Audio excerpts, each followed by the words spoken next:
Well, it looks like the UK trusts the Chinese and the French after all. After a long delay, the government's finally giving them the green light to invest in and build its first nuclear power station in a generation.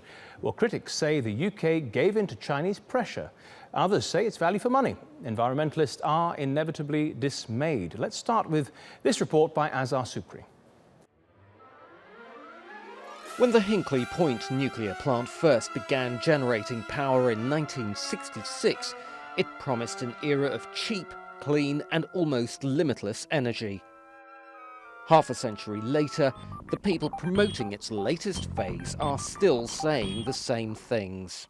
The electricity generated will be reliable and low carbon, and so completely compatible with our climate change obligations.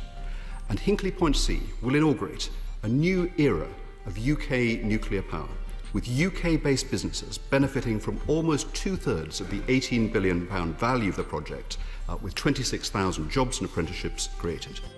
The government first proposed the new plant in 2008, but the negotiations with French power utility EDF haven't been easy.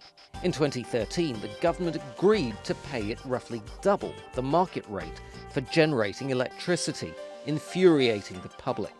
And the entry of China's state-owned nuclear power generator into the deal last year complicated matters further. It will take a one-third stake in Hinkley. One of the first things Prime Minister Theresa May did when she took office in July was to conduct her own review of the project. The government has now concluded that it will go ahead. That's despite the high long-term costs of dealing with nuclear waste and the falling price of renewable sources of energy like wind and solar power. What we're looking at is nuclear is always an industry which increases its prices and its costs to everybody, including the environment, not just the cost in money. Whereas currently renewables are developing at a fast rate, their price is coming down, and I think potentially as a game changer.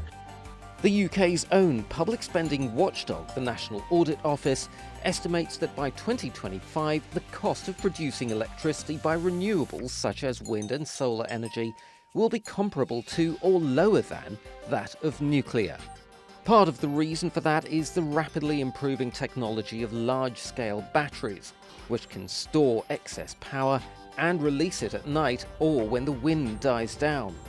But despite these facts, the UK and many other governments still see nuclear power as an indispensable part of the world's energy mix. Azhar Sukri, TRT World. Well, for more on this, Meidan joins me now from London. She is a China energy expert at Energy Aspects. Michal, do you think that the British went ahead with this deal because they were afraid of ruining their relationship with China? That was clearly one part of it. The pressure from the Chinese was quite substantial, but the government has decided to go ahead with this also because nuclear power does provide reliable baseload capacity for power generation. OK, but the UK's business secretary says that UK businesses will get around two-thirds of the $24 billion invested. The French are boasting that it will create thousands of jobs in France. What's in it for the Chinese, who are investing billions of dollars? It is very much a reputational thing to show that they can invest in Western democracies, in European developed countries, that their technology is good enough. They were hoping to get a step into additional reactors. That is now under question.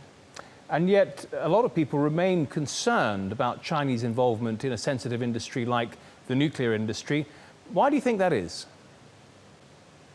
It's most likely because of the fact that this is a state-owned company and its main shareholder is the state, and people do like to tend to mistrust the Chinese and misunderstand the strategies and intentions of outbound investments. But it is important to remember that the Chinese are footing a third of the bill here. They're paying for it, not much more than that.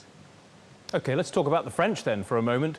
EDF has delivered in the past, but over budget and too late. I mean, do you think that they'll do the same here in Britain?